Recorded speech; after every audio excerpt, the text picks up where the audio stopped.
कभी ऐसे लगता है कि जितना ज़्यादा काम करने की कोशिश करते हैं, उतना ही ज़्यादा थक जाते हैं। ये प्रोडक्टिविटी का एक जाल सा है जिसमें ज़्यादातर लोग फंस जाते हैं। तो आज हम इसी सोच को बदलने वाले बहुत ही मज़ेदार नज़रिए को समझने वाले हैं। तो सबसे पहले ये समझते हैं कि जो हमारे पुराने प्रोडक्टिविटी के तरीके हैं, उनमें आखिर दिक्कत क्या है। और ये सवाल बहुत ज़रूरी है। हम सब ने देखिए नए नए तरीके अपनाए हैं, टू डू लिस्ट बनाई हैं, ऐप्स भी इस्तेमाल किए हैं, पर होता क्या है, कुछ ही टाइम बाद हम वापस वहीं आ जाते हैं जहां से शुरू किया था। तो सवाल यह है कि भाई ऐसा होता क्यों है। देखिए, प्रोडक्टिविटी कल्चर हमसे एक बड़ा सीधा सा वादा करता है, ज्यादा काम करो, ज्यादा सफल हो जाओ, है ना? पर असलियत क्या है? हकीकत बिल्कुल अलग है। बर्नआउट, स्ट्रेस और हमेशा ये महसूस होना कि यार कुछ कम रह गया, हम काफी नहीं कर रहे हैं। तो प्रॉब्लम की जड़ पता है कहाँ है? वो यही है। ये सारे सिस्टम्स हमें जबरदस्ती काम करवाने पर तुले हुए हैं। वो इस बात पर ध्यान ही नहीं देते कि हम कैसा महसूस कर रहे हैं, हमारी मेंटल स्टेट क्या है, और इसी वजह से काम एक बोझ बन जाता है, इंस्पिरेशन नहीं। ठीक है, तो प्रॉब्लम तो समझ आ गई। अब बात करते हैं सल्यूशन की। एक ऐसी नई सोच को समझते हैं जो प्रोडक्टिविटी को देखने का नजरिया ही बदल देती है। ये लाइन इस पूरी नई सोच का कह सकते हैं सार है। एक छोटा सा बदलाव है सोच में, पर बहुत पावरफुल है।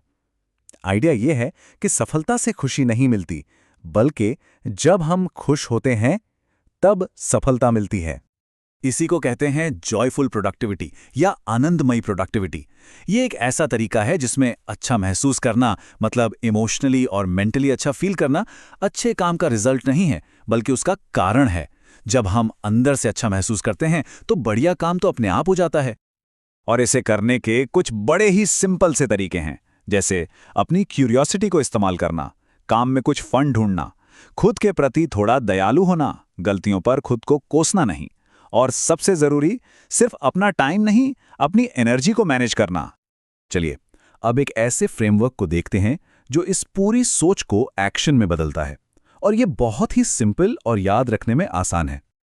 हाँ, सिर्फ 3। यही तो इसकी खासियत है। कोई कॉम्प्लिकेटेड रूल्स नहीं, बस 3 सिंपल पिलर्स हैं जिन पर हमें फोकस करना है।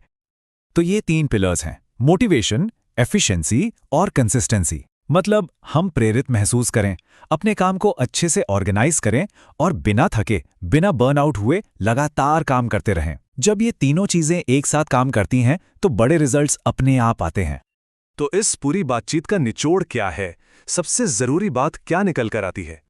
सबसे अहम बात यह है कि स्मार्ट वर्क का मतलब ज्यादा घंटे काम करना नहीं है। इसका असली मतलब है अपने मन और अपनी भावनाओं का ख्याल रखना। असली प्रोडक्टिविटी वहीं से आती है। और जब हम इस तरीके को अपनाते हैं तो इसके रिजल्ट्स भी साफ साफ दिखते हैं। काम तेजी से होता है, उसकी क्वालिटी बेहतर होती है, नए नए क्रिएटिव आइडियाज आते हैं, और सबसे अच्छी बात, बर्नआउट का चांस बहुत कम हो जाता है। और आखिर में बस एक सवाल, जरा सोचिए, कैसा हो अगर तरक्की करना, आगे बढ़ना एक बोझ न लगे, बल्कि एक खुशी जैसा महसूस हो।